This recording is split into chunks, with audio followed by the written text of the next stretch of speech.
My mother has told me before that when I was a younger child, family and friends would talk to me and would compliment me to my mother about how I was able to hold conversations sort of like, but not exactly like, an adult at a very young age. This, I would later learn upon reflection, was because I have an extremely verbally oriented mind. I understand ideas, concepts, almost everything verbally. And I have always been relatively well spoken as a result.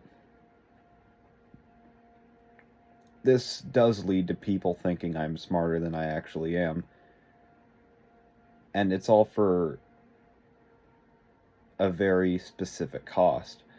And that cost is that I really lack what's called a mind's eye, where I am able to visualize um, things and ideas and really anything. I am effectively physically incapable of visualizing shapes and colors and any complex structures that are three-dimensional or even two-dimensional in my mind. They can't exist.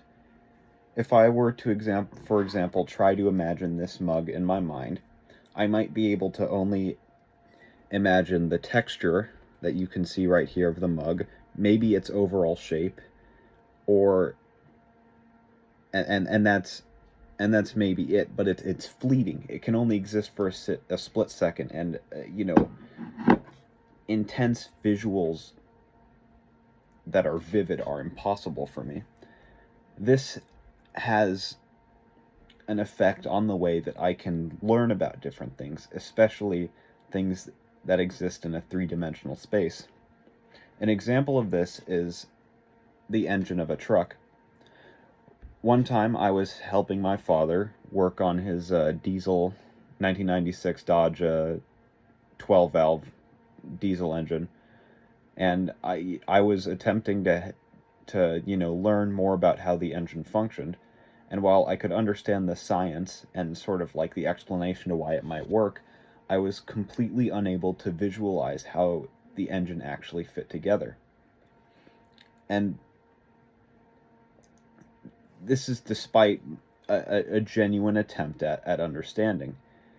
And this is, and learning about this makes me more inclined whenever I'm attempting to learn about something that's a three-dimensional space or exists in three-dimensional space, to make sure that I have some sort of diagram in front of me.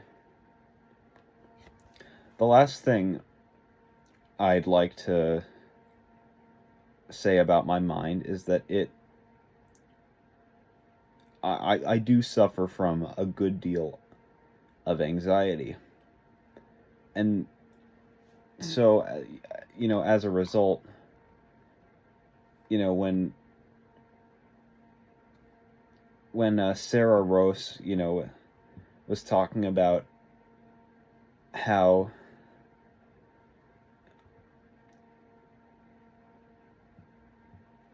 anxiety and panic attacks are like her body's betrayal of mind, I really do understand that, from the perspective that when I'm having a panic attack, there is no real rational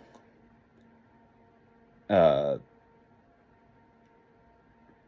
there's no rational solution that can help my consciousness, come away from this horrible state of suffering. And it's a dreadful cycle where you become afraid of the fear. And that's what I think that she really makes me think about in terms of my own anxiety.